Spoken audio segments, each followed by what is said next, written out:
I think when I said at the beginning, I think you're maybe the most censored man in Scotland is probably right. Do you think that that censorship is coming from the government, from the Scottish government, from?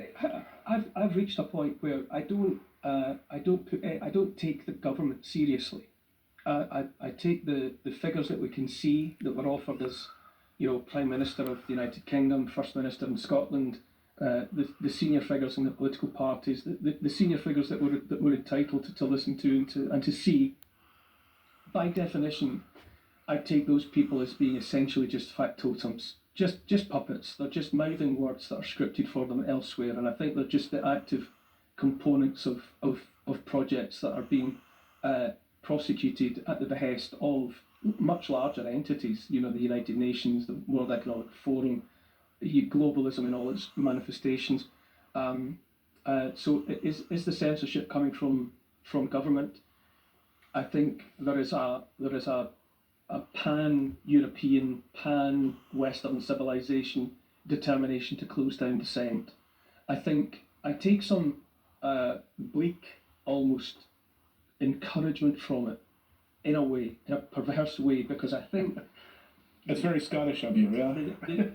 the determination to censor now, to me, is symptomatic of the authorities having completely lost the art of it.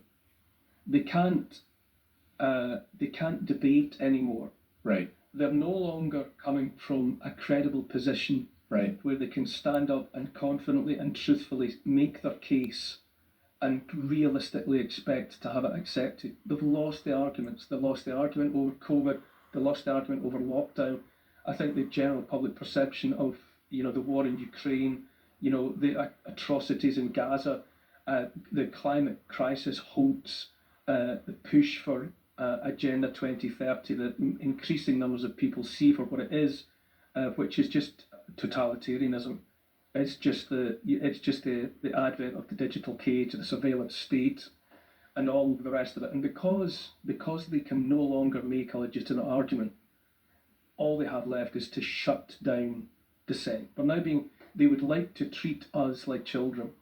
You put exasperated parents, as it were, who everyone experiences that point where your child says something to you and you think they've got me. I'm banged to rights. That's logic. They have actually got the better of me here. But so often that as parents you go, look, just listen to me, right? I'm not going to hear any more about it. It's I'm the adult. Do as you're told. I think that at the very least that's the exasperated point they've got to. They can no longer make the case, so all that's left to them is to shut down dissent. And I don't think it's working, because a lot of us are in this space of trying to give the counter argument. It's become so nuanced. We watch one another. A lot of us have kind of got each other's backs. We watch each other's figures. When it comes to views for content that people are putting up, we can all analyse it in quite sophisticated ways now after years of watching. We can see that's being crushed. That's not a realistic representation of the appetite for that point of view. That's being pushed to the sides by the algorithms and all of the rest of it.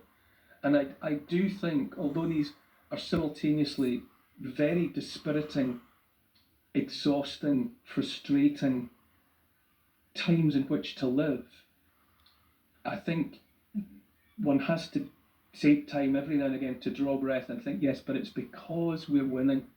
It's an attritional war, and the odds might be against us at the moment. But I think the extremes of the censorship and the determination to silence alternative voices has to be a sign that it's because our argument is the truth